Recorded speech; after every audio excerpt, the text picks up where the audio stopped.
TV9 Bharatvarsh संवाददाता Vipin Choubey Taiwan के उस मात्सू द्वीप पर पहुंचे जहां ताइवानी सेना के 14,000 सैनिक तैनात हैं। ये वे सैनिक हैं जिनकी मौजूदगी चीन को इधर आंख उठाकर देखने से रोक देती है। देखिए हमारी एक्सक्लूसिव रिपोर्ट।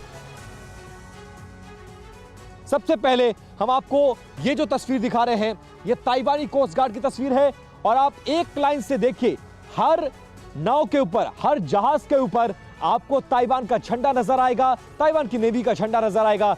ये कोस्ट गार्ड का वो बड़ा जहाज है जो किसी भी ऑपरेशन के लिए किसी वक्त यहां पर तैनात रहता है। और इसी बड़े सफेद कोस्ट गार्ड के जहाज के ठीक बगल में एक दूसरा जहाज है जो पुराना है और ये चीन का जहाज बताया जाता है जो घुसपैठ करने की कोशिश कर रहा था, जिसको कब्जा किया गया। और इसमें जो तैनात लोग थे या तो वो भाग गए और कुछ को मार भी गिराया गया। सामने आपको सफेद रंग का पेंट नजर आएगा। इस पेंट को यहां पर चाइनीज फ्लैग बना हुआ था। स्टॉक मार्केट में सरस्वती को ले जाने वाले लक्ष्मी को ले आते हैं, लक्ष्मी को ले जाने वाले सरस्वती ले आते हैं। आपको सरस्वती चाहिए तो फ्रीडम ऐप को अभी डाउनलोड कीजिए। इसके ऊपर ये पेंट लगाया गया है और एक तरफ से दूसरी तरफ जहां तक आपकी निगाह जाएगी, आपको सिर्फ जहाज ही जहाज नजर आएगा। और आपको दिखाते चले और बताते भी चले कि इस वक्त हम जहां पर मौजूद हैं, इसे मात्सू आइलैंड कहा जाता है। चाइना से महज 8 किलोमीटर की दूरी पर है और जिस पोर्ट पर हम मौजूद हैं, ये एक कोस्ट गार्ड का पोर्ट है और ये बहुत इंपॉर्टेंट पोस्ट अपने आप में है। और इसी इंपॉर्टेंस को देखते हुए दर्जनों की तादाद में यहां पर आपको कोस्ट गार्ड के जहाज, यहां पे आपको आर्मी के जहाज, यहां पर इनकी तैनाती आपको नजर आएगी। एक बड़ा पॉइंट, एक बड़ा सेंटर है और ये सेंटर अपने आप में इसलिए भी महत्वपूर्ण है कि यहां से 8 किलोमीटर के अंदर जैसे ही चाइना घुसपैठ करने की कोशिश करता है, यही कोस्ट गार्ड के जो जहाज आपको इस वक्त नजर आ रहे हैं, यही जहाज तुरंत मोर्चा लेते हैं और मोर्चा लेते हुए खदेड़ भगाते हैं चीन के उन सैनिकों को जो ताइवान में घुसपैठ करने की कोशिश करते हैं।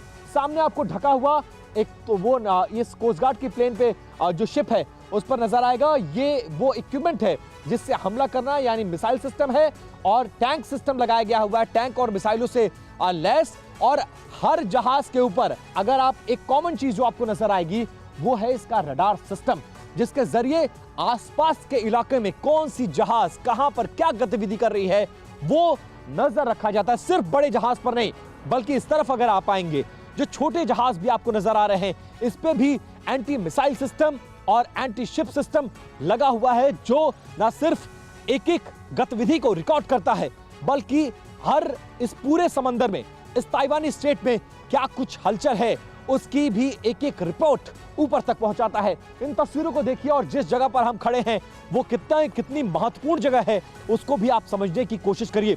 इस वक्त जो तस्वीरें आप ताइवानी कोस्ट गार्ड की देख रहे हैं, उसके बाद अब हम आपको दिखाने जा रहे हैं कोस्ट गार्ड की नावों के अलावा वो जो नेवी की शिप्स हैं, वो आप देखिए। ये जो 3 शिप एक लाइन से खड़ी हैं, ये नेवी की शिप है।